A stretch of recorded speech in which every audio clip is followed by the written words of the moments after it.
debate tuwing ako hala mi kuiten mo an for di kan lo chan do na nga why me movers ani nga MJ opposer ani nga kan speaker hi pu lalungwa na head of department of sociology Pachunga University College niya kan judges turte hi Dr. David C. Banal Fakoma kangay nilaw din General Secretary Biodiversity and Nature Conservation Network BICON Ahmini Amahi Ecologist Conservationist DST SCRB National Postdoctoral Fellow Research in Climate Change Mitigation and Ecology and Conservation Kilit ani Chuan kan Judge Pahina Dura Engineer Banal Yanzuala ngayon nila din sakse Chairman Kadla South Local Council Anin alaw kala amaro to amahi retired Chief Engineer aniya kumsomni pakwalay PhD Department at po at hokveto ani Chuan kan Judge Patum na Durhi Dr. H. Larwat Sanga na din sakse President Mizo Academy of Sciences aniya anihi Joint Secretary Safe Titilui Coordination Committee ate delto in UG classes ecology kumsom pali chuang teaching experience ani bokani chuan kan debate na tel turte khumai takin min lo chho se why me lampang atangin professor lalung tuanga ani leader turania Central Executive Committee ania chuan Science and Environment Committee Central YMEA Secretary anibo a second member turhi Pula Rinmoya Sonel Central Executive Committee Hawani chuan a third member hi Pu Emmanuel Banal Remsiaga Science and Environment Committee member ani MJ lampang atangin ani hi opposer ani nga leader Puje Malsom Zuala Banchong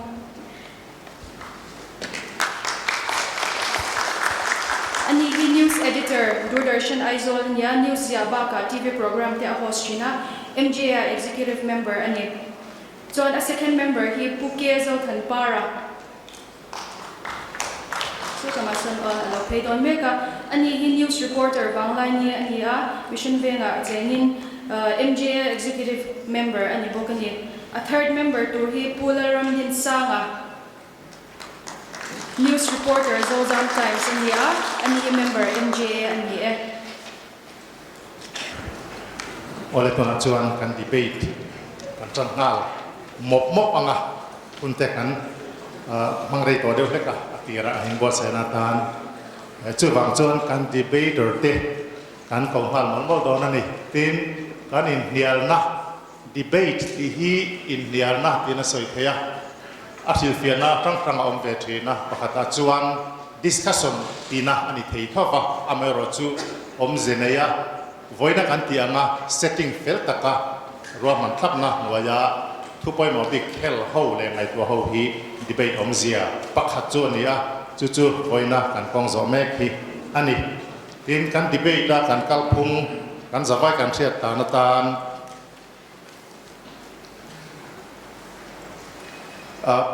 kan debate tu poi tu na hum hala mi puiten mo an khur ti chanzonga ron soitu treasury bench kan ti lama kan leader hian minute sari achanga chu tiang bokin opposition bench leader in minute sari hun anei pokang debater dang te hian minute nga theu hun an nei don ani tin atopa chanvo nei tu te zong in an ti turan ti to nuwa an ti zo nuwa treasury bench leader le opposition bench leader 10 minute ni akhai khom na hun an mang don ani tin warning bell hi kan debater 10 hun an mana an hunat top don minute khatla huna warning bell arianga chumin nuwa chuan hunat top tak huna chuan bell hi reizok in me ani don ani kan jatste ahun takan lokala engkim pe fel ani to chuwang chuan voina kan debate tui na hum hala mi puiten mo an hor YML MJA te in hian na om zene in hian hituna kan chan ngal anga Leader Professor Lang Luanga, Secretary CEC, Secretary Central Executive Committee Science and Environment Committee Central YMEC Some.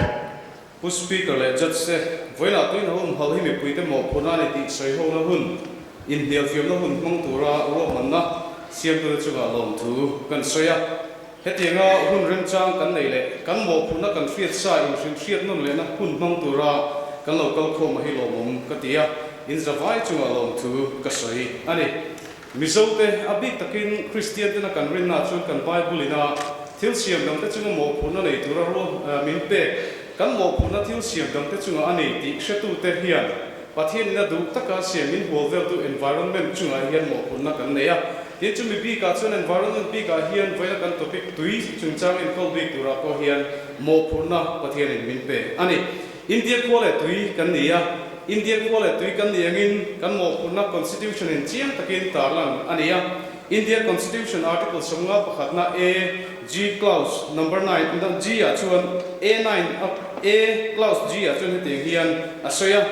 khuale tuite mo phunna le an ti nge nge tu an laka aphu ta danin ani chu min hol vel tu de ven him le thazo ka en kol kha ania min hol vel tu de han ti hian thingle mau kan han ti teram ngo dil lui ram sa te le chu thil siam dang nun na nei ho te en kol ka kan mo phunna tura Constitution ina mo phuna min pe ania chung te chu mangai na lai na le ngai na ne en kol tur kan ni thu dalan ani helai trong ringot bo hian mi pui te na tui na hum hal kong kan mo phuna le kan ti tur ni sia chu chiang ka ken kan sa thei ome Constitution Amendment voi som le panhina sa kha ko som sai le palian ne apo he kan fundamental duties ko le tui te na mo phuna kan nei chung chang chiang ta kin ron ta lang le ya min hol vel to de ven him chu ko le tui te na kan mo phuna le kan ti nge nge tu kan duty ni sia kha kan dan hian aron ta lang bok ani tui no hum hal kan soi rol hian tui chang kai na hi kan soi fo ko kan fiat non le po tolin ka ria tui kan han ti ringot hian kan fiat angin chi thu min oma asakhat te tui riu te le borok ang ten tui kha chi thu min a ani tui hian Isu Krista ti sen angin kan so chu te fai thei chi alo ma sela kan tak sa bal chu te fai thei ti kan fria thong go bal su fai na tan te tin le thiu dang dang te tui kan man na atong kan tui chang kai na kan sa thei ome kan bal ti fai thei turin tui thiam him bucket khatamo bucket niamo ato chu chu kan thu pui ber lo ni se tui te lo chun mi tam tak chun chatuan mun poi thei thei lo turin kan nga ya chu tiang ko poi mo ni wang chun tui na hum ba ko nga hian mi pui ten mo purna kan nei hian le ani voina lo kol khom zong zong te hi kan tak sa hun za changa hun som ru tanga som sari hi tui ani ya heta changa za som pa hi chau ko hi kan plo ani chuan mi hring nun na chang thei te hial te polo theng thei ani tin chu mi pialama thi sen tie kan soi kan taksa thi sen za som re pathum la hi tui ani boka chu tia chang kai le wang chuan mi hring ina kan mo le kan mo phuna chu sei in fiu fiat non vak ko ngai lovin tui na hum hali kan lo ti nge nge tu ni ti hi voi ne hian kan fiat thar a tha dai ome tui na hum hal tha ko wang le tui thiam him lo kan ei le ina wangin khovela mi tam takin nan na te thi na te kan tok me ka he india ram pum puya ko hian kun ti ni mak na doi som thum pasari point pasari vel hian tui thiam him lo e wangin un na an chana nat na te lo to ka natna anto ka no pang mak tu doi khale point panga lai hi ko thalo le pumlam di lo wangin nun na veini hian chan me ani chutia ma chu kan din hun ani wangin kan nun na ta na poi mo chu ama mo tu te chu tui na thiam him kan nei theina ta na von him chu kan mo phuna kan ko in na tla ani ti kan fiat thar a chu lo me Mizoram University Department of Environmental Science na zir chian na ne ya chuan ai zo la tui khur som ni le pakhatan zir chian na changin tui khur som pali lai chu chu za som pasari vel chu mihring ta na ei tlak lo tui na hum hal thak tok lo ni ti an bu chu ka he an bu chu na te wa le kan din hun Mizoram din hun ka sang din hun te kan ngai tuin han in chu tai la Mizoram ko sang ko so sari le som sari le pasari umba ka ai zo ko pui chu nga veng sang din hun ni lo chu tai la tui hiang nara mulo bia tam zo kan ni ome hemi ani wang hian Mizoram chu le ko le veng sang tui na hum hal ko nga mi pui ten nasa takin voina hian ken pen me ka chak takin ma an la me ka tui kan nei sa ngai reng si he ko vela tui om sa atam lam ngai reng si hi voini hian ege mo har sapna wangin atak niam chau ta zela sikle sa in thak dang lam na wangte maso na kong sang wangte le mishing kung chau zela wangte chung kan tui na chu voina ni lo tlem ta zela ni chumi ni wang chun he mo phuna le kan ko mo phuna in ngat Christian kan nira kan mo phuna be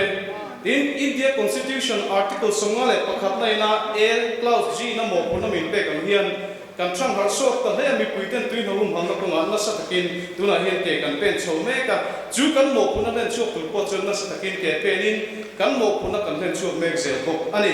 ti chuan malak na sang alo om chota tuilak na hunte din chu mi piara ma chuan tuilak na kuang ramte ven himania bol bol lakate tuina tam sok kan nei theina te kong sangin malak me ani kan malak dan kong sang ai soidonina voina hunte te kan nei hian adai don lo ti chu kan fiat tan ani ome ekeni wang hian ati bol bol tu laka ven him turin tuina bol bol paite in khap ania din chu mi piara ma kan tuina siam tu kan ram ngo te hum hal na ko ngate ven him na na tho na ko ngate mi puiten an mani khuwa an mani venga veina hian na an thok me kani chu an mo phuna chu shein kan mo phuna ni ti shein tu na hi kan mo phuna kan ten chho me zel ni na lang bokani kan pi le pu te hun lai changin tuin hum hal mi puite mo phuna ni ti kan fiat theina tu chu chemta ro da thon thu changin kan chu the ome tui khun hara pitar te lo in thia ina khomi pui khati zo sai ti boina sanaka tuin na hum hal ko nga tui na hum hal ko nga mi puiten mo kan phura ni tian fiata chiam ta ka lo lang the chu chemta ro thon thu changin kan hu ani he chu mi piala ma chuan la tui khun hara in sakte kor kala in sakte tui na ti che thei tu laka in sakle thil thalo ti re renga kha kan pi le pu te khan an lo kha pani kha kha kal ze la kha kan ni wangin voina ni puite hian he kan mo phurna tui na hum hala hi kan chiam kon fiata kan mo phurna ni renga ni ti shein voina hian trang takin ma kan la me ani ti chu mi piala ma chuan poi mo ta ka chu khole tui kan ni na la kan mo phurna la hi voina hian kan se thar le in alamani khoi ve nga po kalila ai zo ko pui chu ma ngei ta ko ni mani tui khur bi chi tui sem ringa te in hat lovin kan veng na tui khur kan nei te veng him turin voina hian ma la in tui khur kam le ko ve te et lo na ko la chan kan la ni ka lo ve kan lo me tui na hum hala mi puiten mo an phur ti soi moi zonga ram tang masaber an leader treasury bench leader professor Lanon Kluanga CEC member ni baka secretary science and environment committee central OMA ani boka kan lo me tuna chuan kan motion nial ka tulam MJA leader puje malsom zuala ban chong som hale Speaker kalome tunakan tui nahum hal mi puiten mo an phur tilangain tui poi mo sialam kha treasury bench lam tang khan in ron lo viau ya khan in ron ko khan tui nahum hal mi puiten mo an phur le lo vani ki su asian ma via vin ka sia tui nahum hal mi puiten mo an phur ti hi ti ta se voina hian sarkar ko sai he tiang thu hi helai mun hian kan soi hau amo porpodik tak chu sarkar ni chiam turin voina hian tui na hum hal chumi puite buat sai lovin sarkar ko sai he una hian ka choi hobani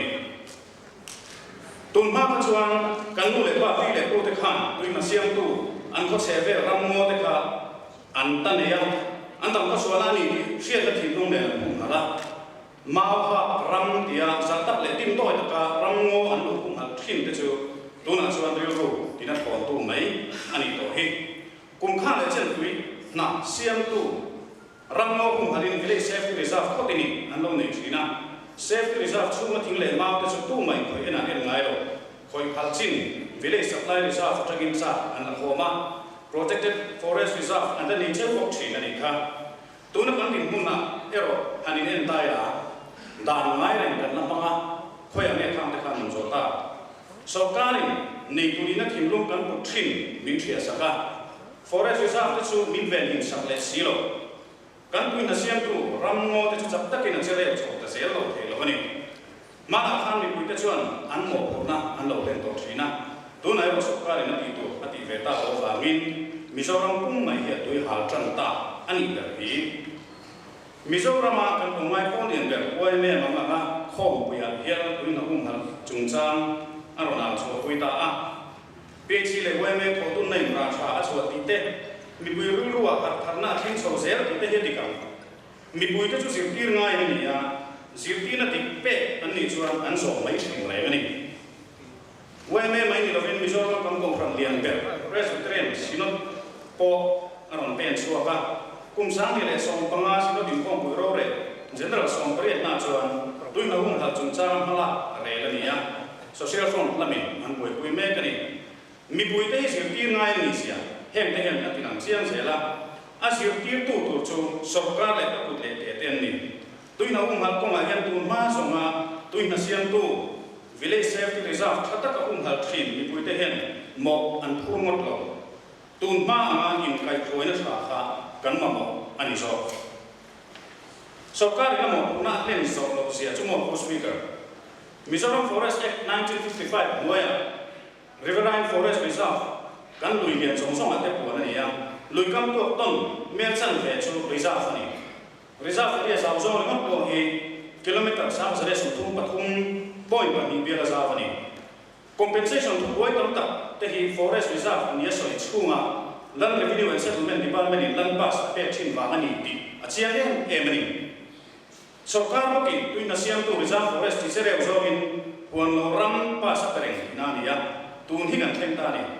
heng riverine reserve forest te hi sarkari aveng hi men kan lui lian ni chun kam tu ba te hian ngodo mu tu ra me tui rian le tlong kam te ku zokhir ve te speaker rammo hi tuina siam tu ni ya riverine forest reserve tak nial po kan sarkari aveng hi phelo ni chuan eng ti tin nge mi puin tuina hum hal ko ma chon mo an lo phur te ta ya tuna Mizoram sarkar ting lai congress party pong ni hian sa mi pariat khan election manifesto number sun hi pamana tutlang kai protected reserve forest anga laum te kan lui koi kam jong song le riverine forest anga om te hi mule ma om lovin mi puitana ha sana siam tu mai ni to wa ni kan sarkar huna chon mi puitana ham than om te tu zongin forest act Mizoram Forest Act 1955 kan siam thama Central Act Forest Conservation Act 1980 no pu dangin compensated deforestation mangin kan forest reserve ta en lonin kan siam thangan ti hei tu na kan ram mo ti tak chon re ngani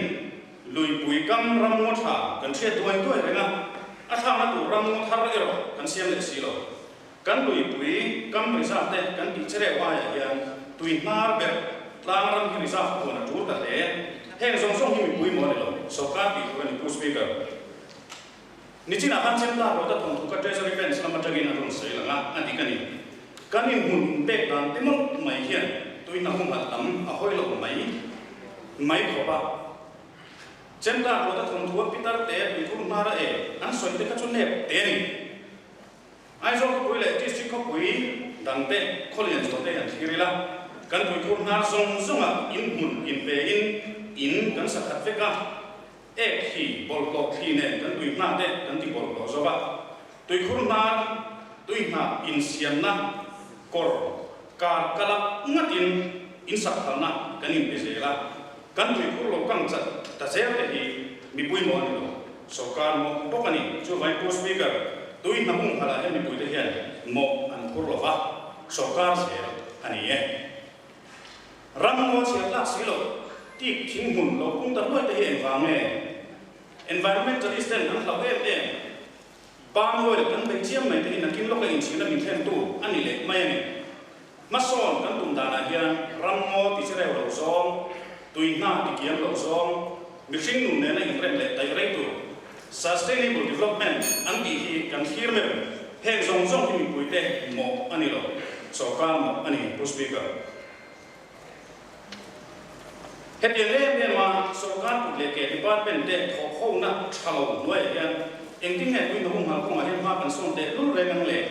tuy nó hung hăng thì thu phim phim po hi với na áp vào sai tu PhD mà bị chi em đi đón speaker anh đi chọn tuy thiên linh mình bồi tên này niệm hà ra về anh một cũng là tiền lợi mày à tuy vòng thiên linh anh hung hăng anh đi vào thấy tu là bắt về hung tu tu nia là Mizoram Pollution Control Board làm thế hiện tuy nó hung hăng không mà hiện thỏm anh vẫn đi rồi CM cùng thảo giá hạ bộ khu in bộ robot tibor lo dan an soi fu chu ba kan lui tui te tibor lo me te chu an soi ve ngai lo riavani pu speaker kan soi ser le PhD le tui na siam tu ramo hum hal tu be Environment, Forest and Climate Change Department te hi khop thame ve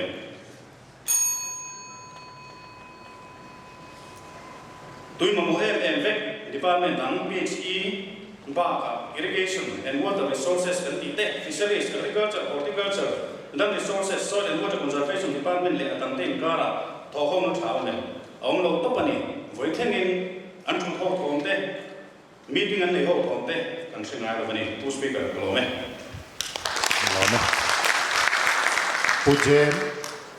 Pujem al somzuala manchong opposition bench leader news editor Didi Kian pokne na lom tu kan soi tun achuan mover bench atangin pu laurin moya sonel CEC member central YMA som hale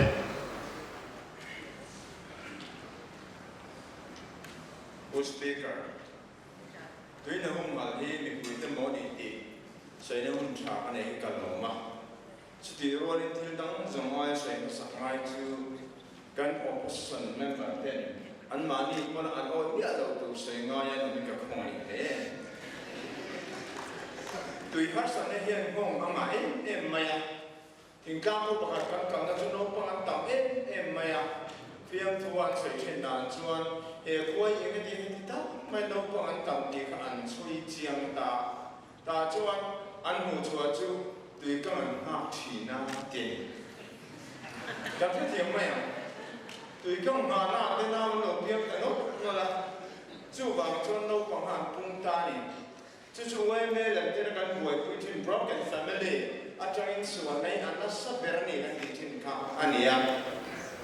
drag sadik tampo chu ti ambok chu ria chu wa na tui har sam na hian he le kan tui ha na min ti boi ri mo da lo chung lam ma van ram chung pia lam theng ni a ho na ni adol le a chuan in hir mo na ati tung na sa le ma tui har sam na hian kho the nom pa ni chan chin ka hia an kho dang wal zu hui pakhat thian boi na siam a in swal boya an mana an je si den mana an shem don tia chu min shem chuan in kho tui lak na kan khora ma tui in lak na hi kan chu chatan an ti mai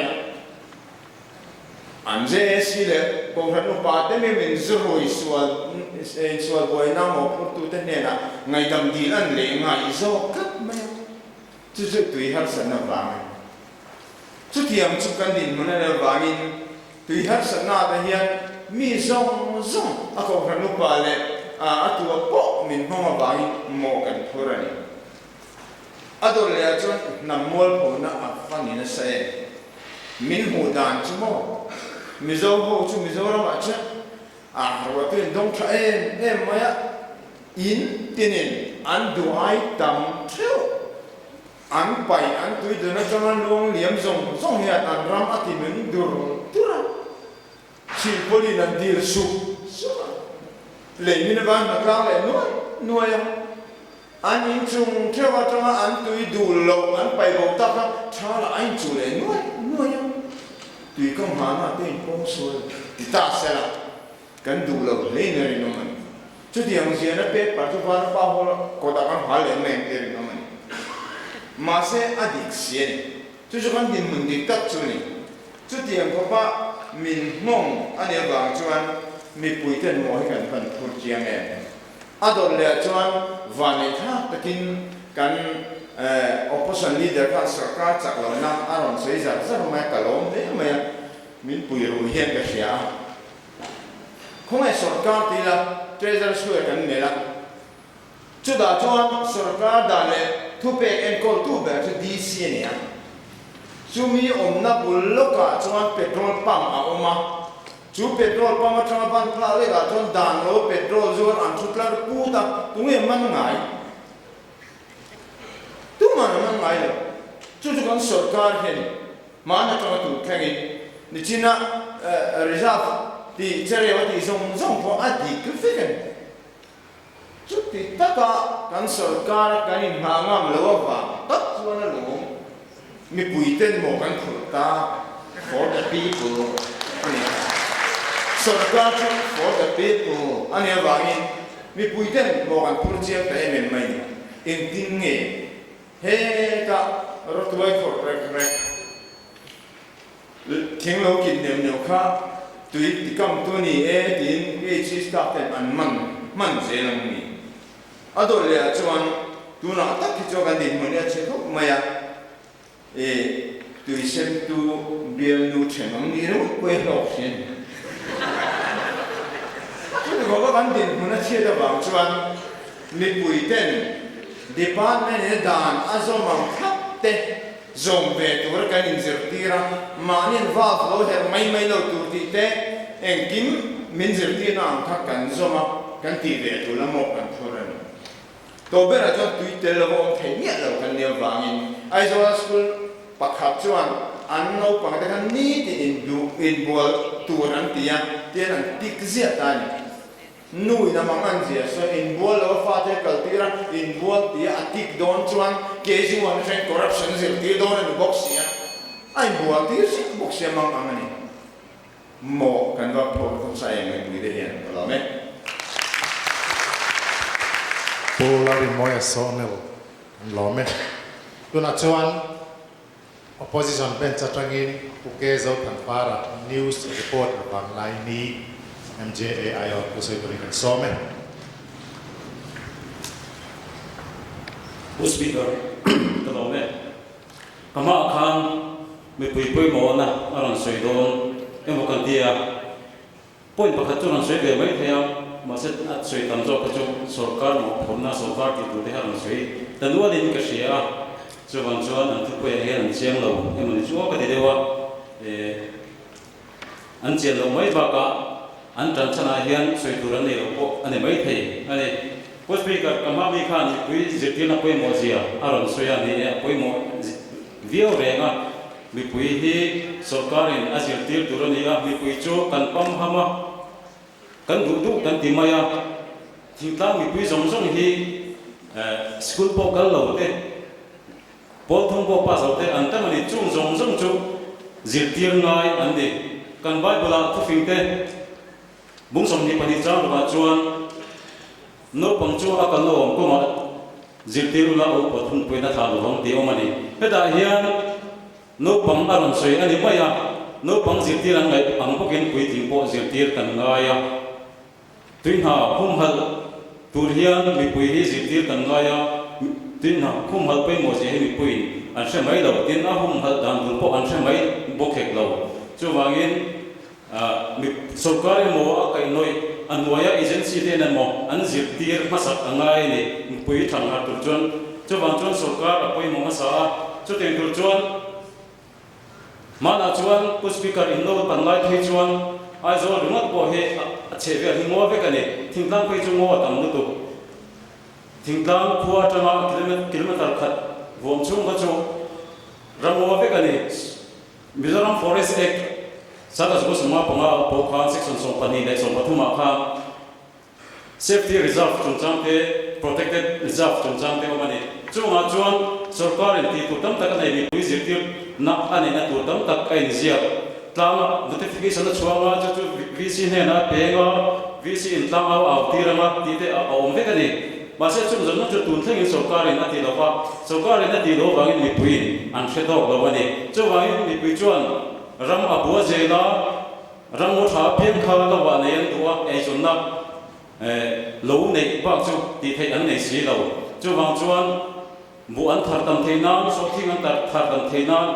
safety reserve zong po kha tuna chuan an nei zo bek to nei thingtang phasang chama hian han kalila safety reserve mu turom to lo ni zong chu mi pui chuan an dam ko so theina chung an ti angaya an mo ma se chumi thap tur chuan le veng tur chuan sarkar in ati tur ti lawani tuna po NLP kan kalpuya atha chuti rualin NLP na atun tam tak hai tu la hian ala ho ting lawatin NLP sim po hi a ho tin chuti nga rangmo tuin ha siam tu rangmo khum halna ala to ko ani mai the ani tin sarkar mo ani angin sarkar in azir zel tur ni ya sarkar ni pui ti tur atu tur ni ya chu tiang tur chuan sarkar hian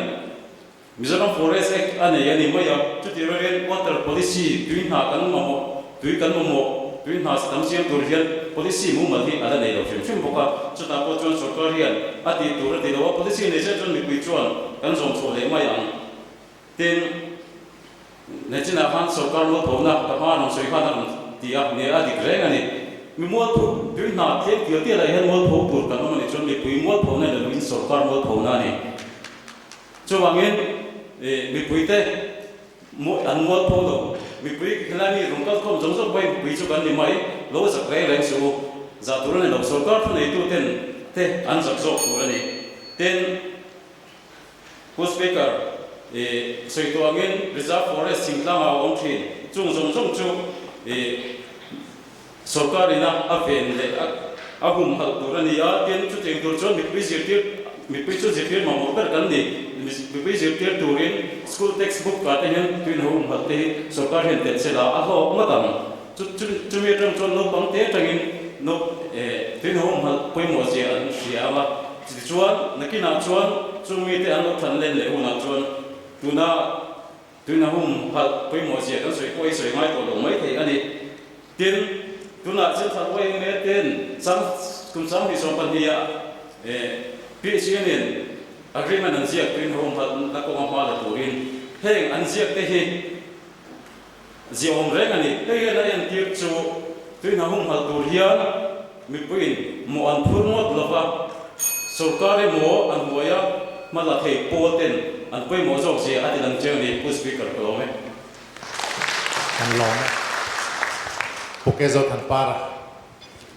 opposition bench and along to soini tuna chuan treasury bench lamatanga and debater Humberto Emmanuel Vanarem Siama Some ani hi committee member Science and Environment Committee Central OMA ami ani boka pu speaker kolome tuina humhal he mi puiten mo kan purna sa ma tuina kan humhal lo chuan kan rama tuina te hi akang chatama kan maba chu thi ani tui thiam lim in tur nei lo awangin khowela hian tui thiam lim in tur he za som pani point panga chau ania hemi tipum turte hemi akiam zel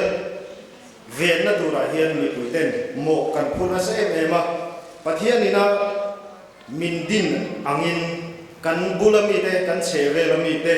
en kol tur kan nia kan ui kan ar ten an en kol don lova tui thiang lim kan nei te hi a en kol tu tu chu ke ni mi hring mi pui te hi kan ni sarkar ani bi lova sarkar hian ati tur chu ati to ka mi pui te ne na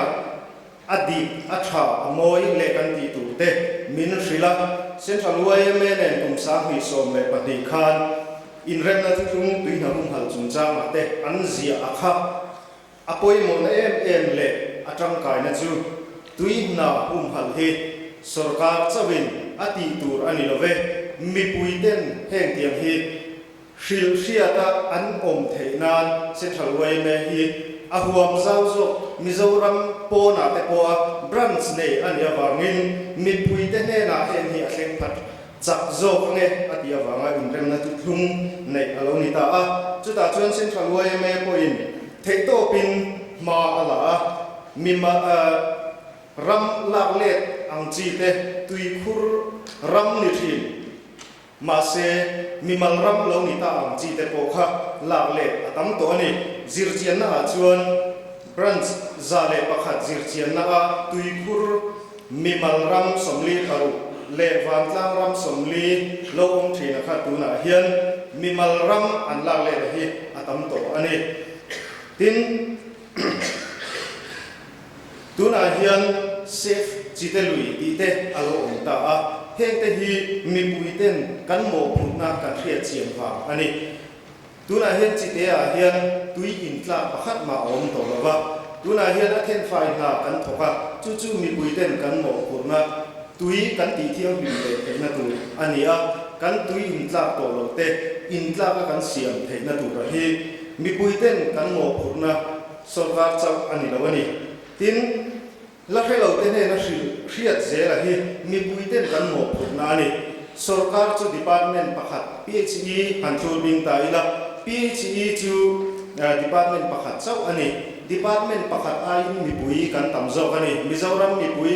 azong zong hi kan tamzo ka PHE a na thok tu chu te chau ani chu wang chuan mi pui te hian thane ngai taka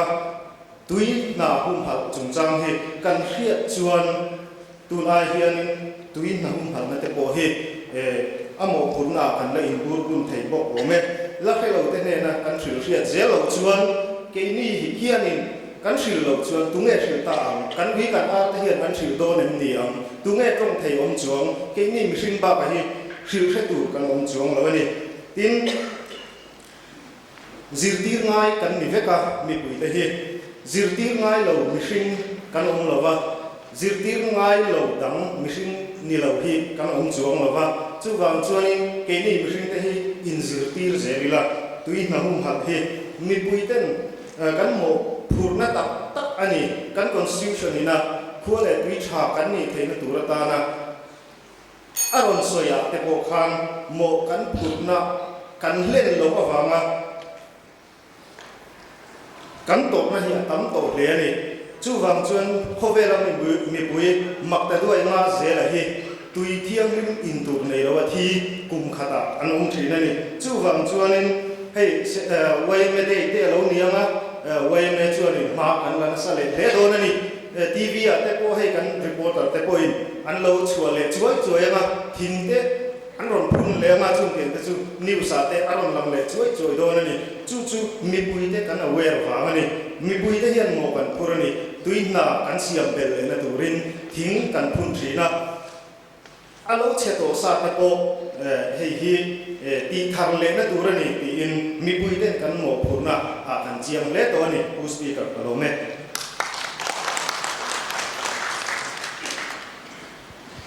an lo me Emmanuel Vanal siama tuna chuan an debater no number 2 opposition bench atangin u lalrandin sanga so me ani hi news reporter Zozan Times ya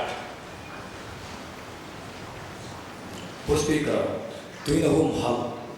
mi pui ten mo an phur lo ti sei tura mi pui ai o karong ding thei ka long le me ya ka ma mi te kha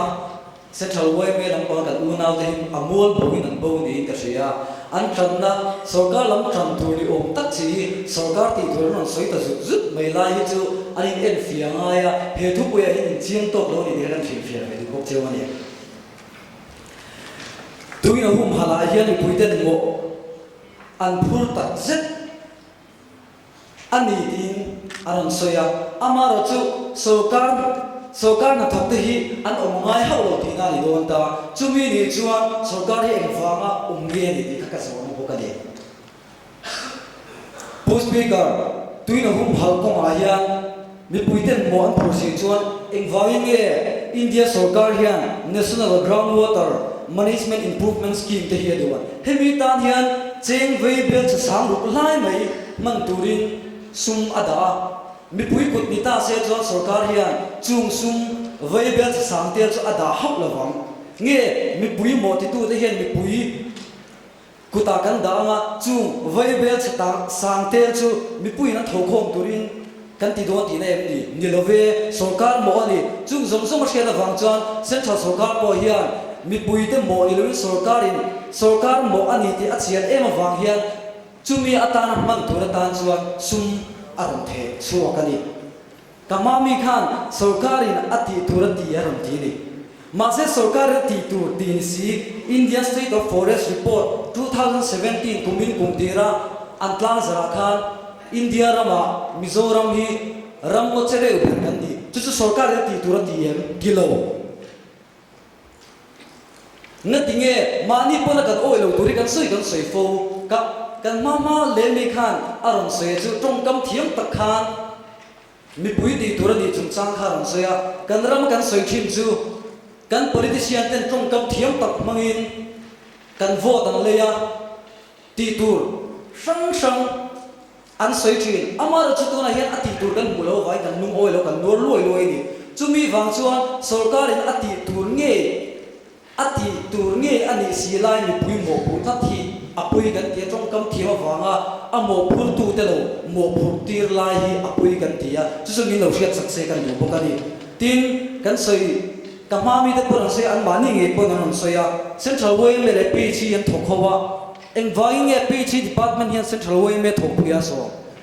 PH department in central way me thopuya som na chan chu mi puite sir ti ran ngai wang ani ku speaker chu mi wang chuan central way me po thopuya sum tam tak seng ani amaro chu ka soi to wang khan sang ni som pani atranga sang ni som pru thengin na an thoka na an thokhowa tuina hum halatan te ram ngochere hum halna tan te na thok he an rem na ni helaya hian lo tin na lam tuang te po an ziak chu amara chu heng zong zong ziak chok si hian ngatinge tun din mo helan mo hian indian na kan le ngai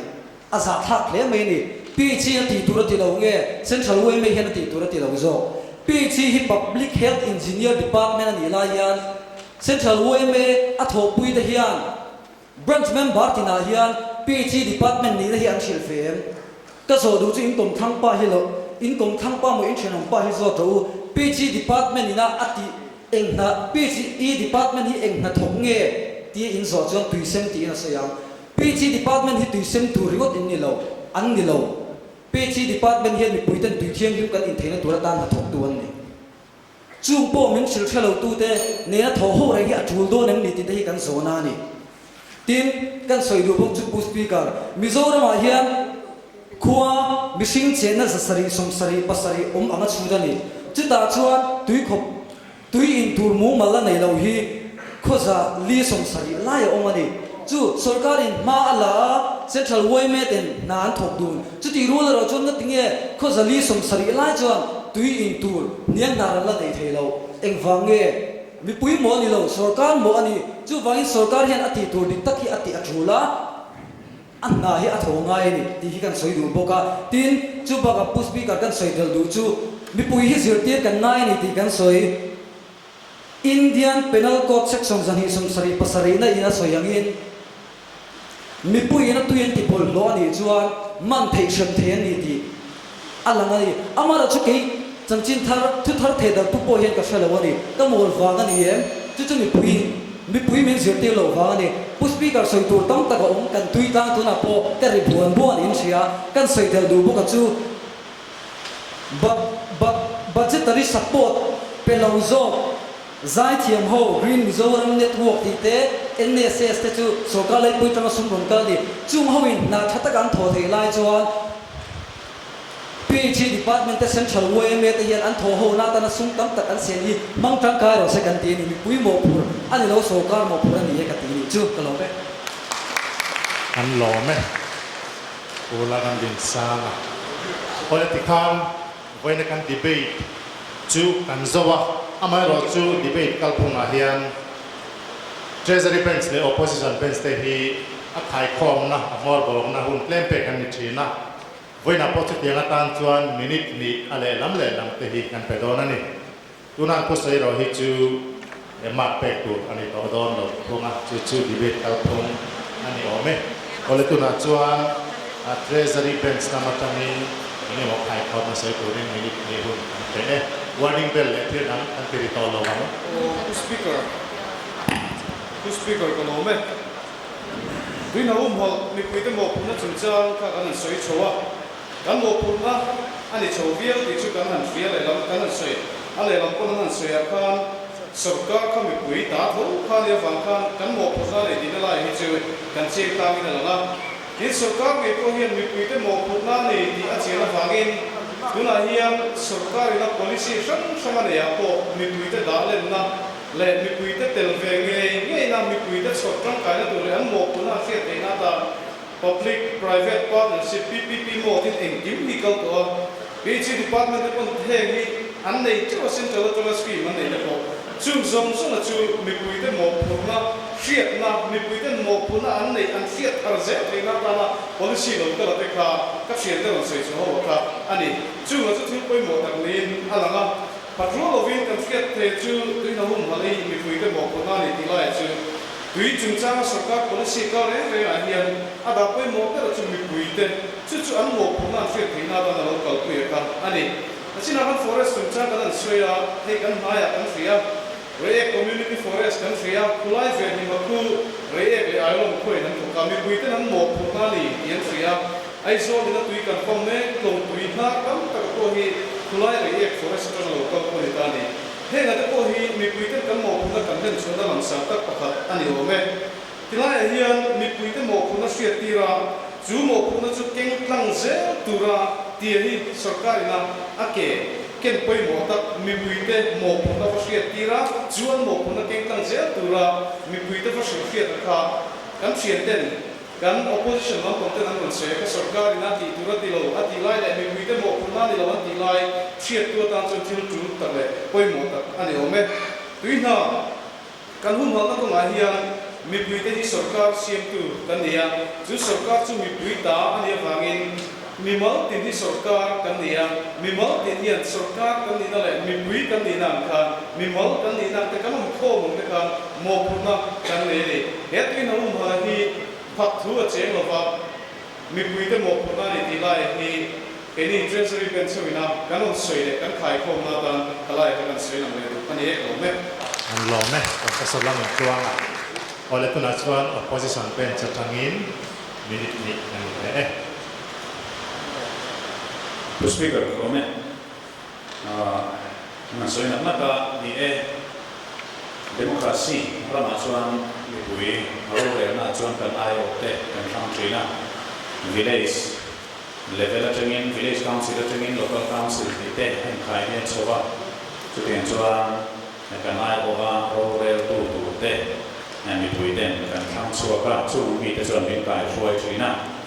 chu bang chuan mi pui te hi chu hruai ngai kan nia tuina hum hal ko a te po tu pui voina kan tu pui tang po hian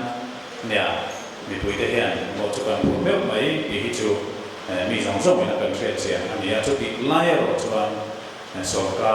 mi pui te min kai hruai tu min zir tir tu hian in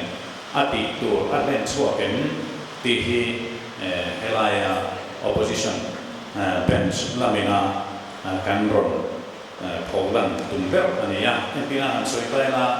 ram ma hum hal chungcha ma te po hianin kan sarkar malan tan hi ta ko ken ti te po hi en tai la a zong reng te se thu ve an soi am tho thang te po hi mun chen ka da chuanin kan am zova kan reserve forest nge te ko ave him tu te laka po him zo ko lova chu tiang chu thil khen thin ani awangin sarkar hi mi pui zir tir tu ani pi lama ta ani nam taka ken ko tu ania chu mi ko a chon sarkar in tran ala angai ni in opposition bench lam hi chon kan thria a tin ro man na tha le fel fai sarkar in ani angaya kan rammo tui na sia tu rammo ti chere tu pui ben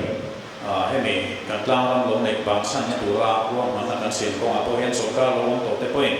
scheme le program chi kham ning kham nei ma la ma sela a lo tin dan chu tu ni kan din mun ani a voi thengin kan tum hun nei chun le pu her ko da te chuan lo ba hun lai chuan thom na tum le chok ko ti boi lo zo lo ni tu te lo hal tu ra ko khena kan pe ala ngai ta re na chu ma chon kan ma son na hi hela chon hem te po hen ti chiamin kan ma son lo ta hi hem te po hen ti chiamin a khia ta chu mi chon son ka mo phu na lang kha opposition bench na hi chuan kan han la liana tin a to te ra pu speaker kan sari chu nia tu thiang din in tu nei hi kan ram da pui article 21 nuaya quality ta chan fo fundamental rights right to life kan ti sing am ya khan chia tel lo ni ta a ko ruling from sa hen ko ri lo ma chu wa min quality the fundamental rights ven hin sa tu chu so ka ania chu ti angin tu tiang ni mi tu mi pui pe ne ne na pe thei tu ra tu na ta ka hum ha po kha na so ka ri mo tu lian le mi pui se ti ko ma ti lai ka opposition lamina kan han tu pui da chung ya tu speaker ko me an lo me ko ai ta ken kan debate to te kha kun dei lo deu chu lo la tholok la ko kan kan da zo fel che lo dewa e voi la kan in kan tu pui khel kan in dial na debate tu pui poi mo ta kha OMA lam le MJA lam ten angai to na sei ki to pan chua debate ben ba tha tang kai tak tu angai kha ni in judge ko choro tak tak ni pathum kan nei a an zabai hun pek chu an mani zo ni an thathum dewa chu wang chuan an pathum ayo just comment oi te ai tha ka dikin karinga chu me tan chuan an zinga kan just te zinga umlama senior engineer vandal yan zuala hong takin inge masai turin kan so mange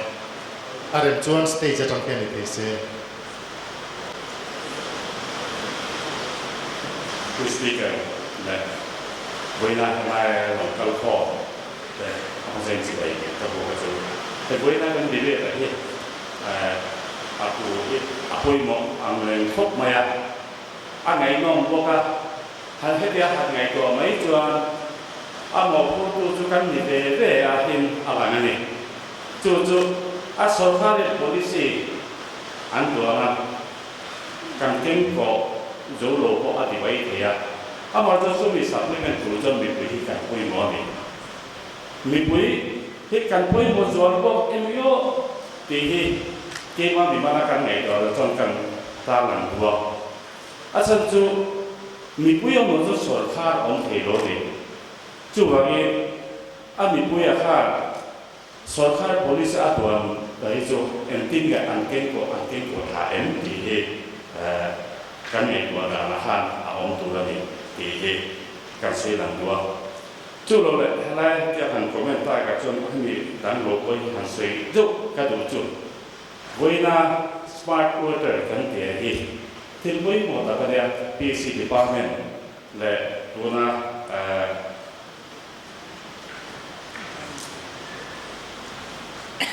eternity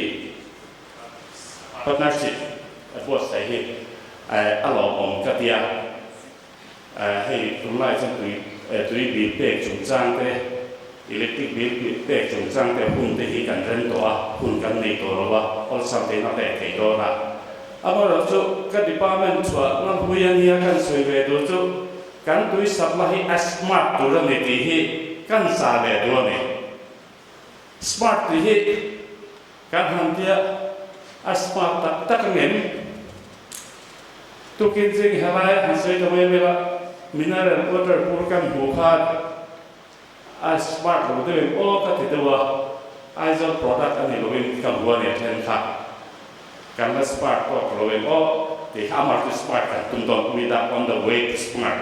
ti he ka sai nan do kan debater te wa le ho to te mj ho to te thena lo thu ka sai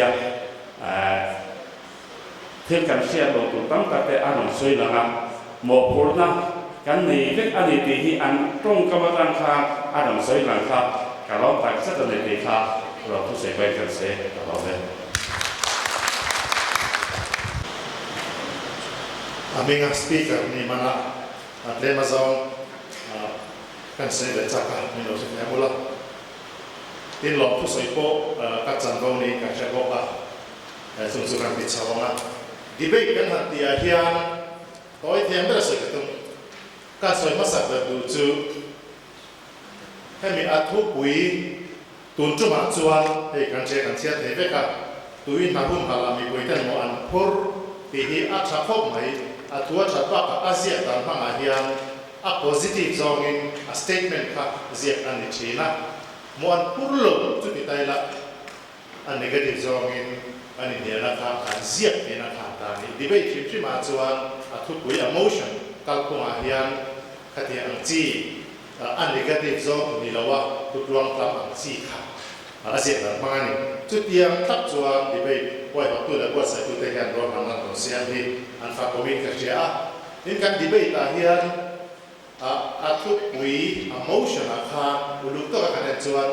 khan thu pui bi sa thong chon key concepts an tia bia om ti tai la chu tiang chona khat te fe kan ni tui na ti khi sil fia fe tham chi sang sang on the dia ken hum hal tia ko hian hum hal da chi sang sang hal the ya tin mi pui ten ti la hi soi zau ke em ma lo ni a tin mo an phur na chi sang sang pen sang sang tam zia ngai to tu khat tam lu to kan soi tu he tam lu to ka ai mà po chu ni se kan se ke mo debate an ni emo a key concept a tu pui a khan a mi tu ta la khan eng trong kam te kan he poi mo bi di lai hi zu chin tu ani thina chu ta chuan kan debate ros te he tu ta ta a eng point ta po khan soi tu ran na do na chu ti ro chan minute na emo le kun kan pe a an khomai thak le a nasa ta ken go sai chu kham lo ta ken oi ta chu min fel fa ta ka an ron present ka ngai bo sia chu ta chuan anti cha an debate ro te an mo pun an ma ni chuan an ron len chuak cha ti kha kan soi du bo kan ni tin MJA le OMA kan thanga tin o dang le bi som ta ta kara local council mun tang ka mi te chanem tak kan local for te aro pui ka ti boka MJA ho ka mi tharan piang hian hei tuna local form so so report la pe tur te kan ni not ka ringa journalist pakitena ngi journalistic method an tiap reporting a chuan W panga ti maya what enge where khoya nge when ti ka nge why en wangin nge who tu te nge khatia ang chi report kan pe khan khami 5W ka chang kim turani a phone kim turani antia journalist ho ne atanga ka se ti ne cha hi ka ti kok maya chu ten chu toi fel ta ka thil se te athiam ma kan OMA la in hei kan nam chuan kan nam ro te an lo ni boka khami pol pa mi tu sai tiam ata ta ka ma ko tu ma the lo ba ta ta na ram ta na cha ko zong tok ko te kan lo ni mi pui local council ni dan te ko se te re ru fe chuan thu poi mo le tu kan ram ta na poi mo kan na khela ni a hei ya bang sia nei ngei ka ringa te OMA MJA te mi pui local form te ya kan ai lo pol te khang song song kha aro pui ka tia voi de kan ko ra mian bang sia nei yang atang kaya ni rinta tani dia damdai ina kan ho erong kan bol gas LPG gas kan mangchi angai to sui mai Mexico na pa te kan boka hetian gas erong bol na gas kan tiang chi ani produce na chat pa khachu kan ram mo te hum hal na tu ani dai ni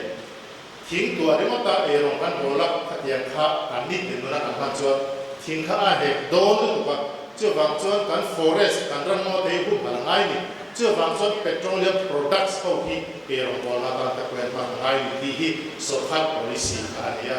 chumi kan ram mo te kan hu chuan kan ecological balance kan ram le dung le kan environment kha i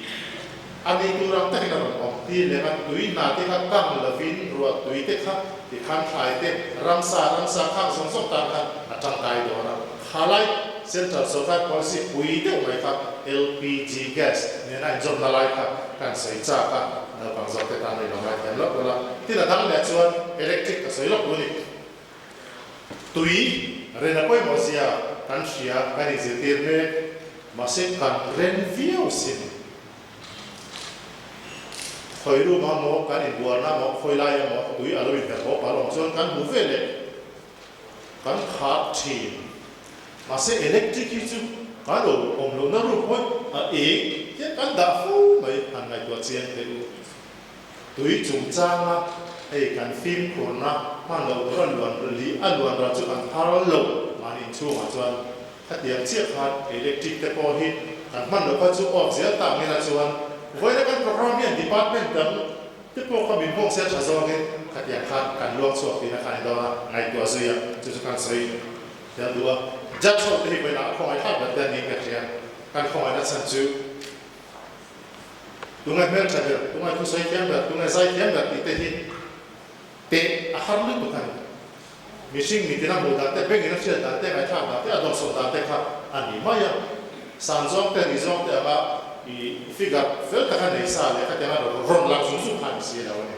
chu wang chuan kan debate to kiam ta tak te kha atu kha na ma kiam ber le a khoi lang khong e mo cha zo le ti hi za so da re fel ha e ne chena chu wang chuan kan debate a hian ai ko a result ni ta se la ri ru kui ti ta ken kan pom thiam au ti hi ka kan soi du bok chu ni ti tui na kan sa ya ka ngai to na ka chu tu la ya ai zo kho pui kan tui na chu PhD department voina he seminar le he hun poi mo ta ko sai tu te an ni lo me ati te ta ni klong ku ta changin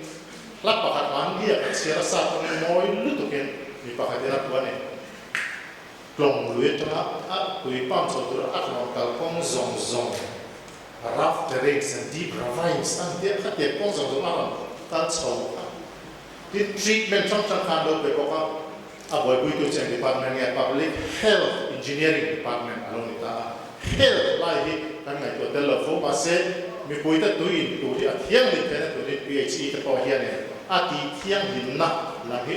kan che lo lai ko hian na sa ta in tui ko tla tui ko ta thian to ru ko ka a ti khian a ti thiang lim na sa ta kin an la kal pu ya ni chu tiang chia chuan ai zo chau ni la win Mizoram pun sama kan tui kur nei te tiang tin ta kan ko la ni thena tu la mala mek department te an ni bok hi voi na hian hi soi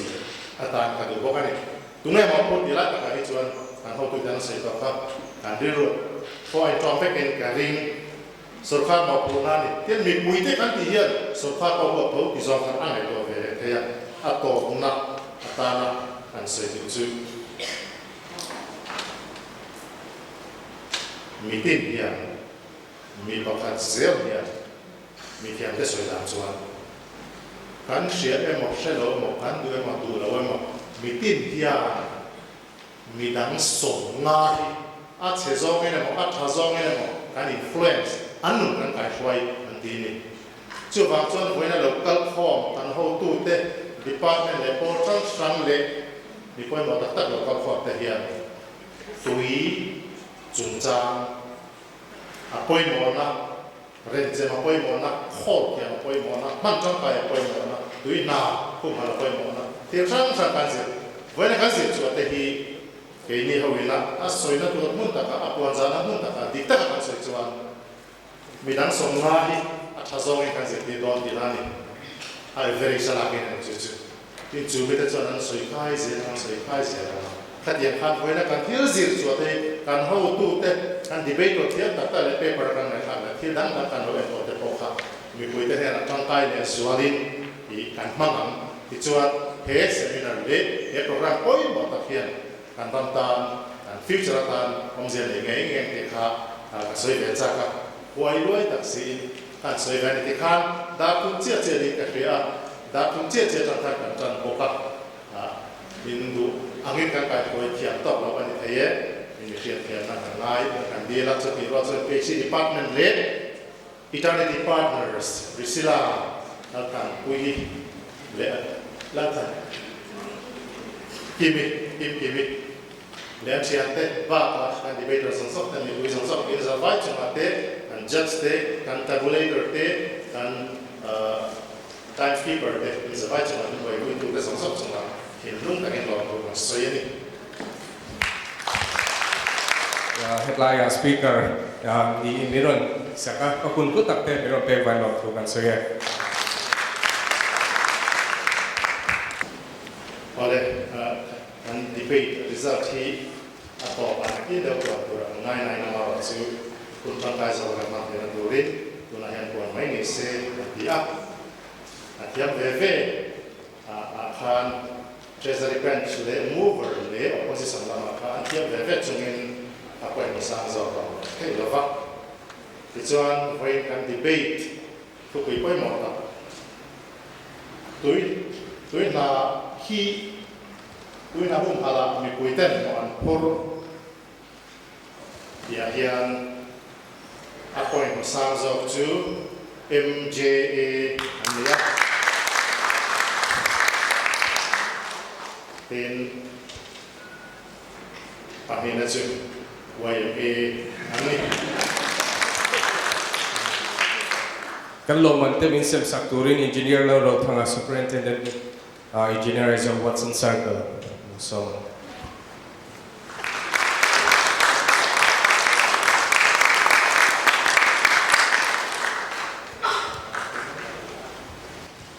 Pahina YMA lama trong kanin lo man tung tutur lo cho ve se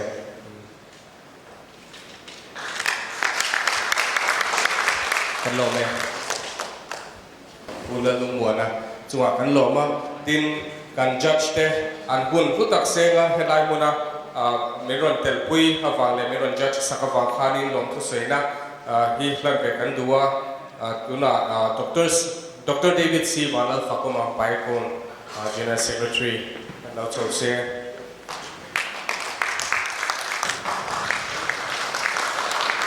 Engineer Valal Yazula Chairman Local Council Khatrasal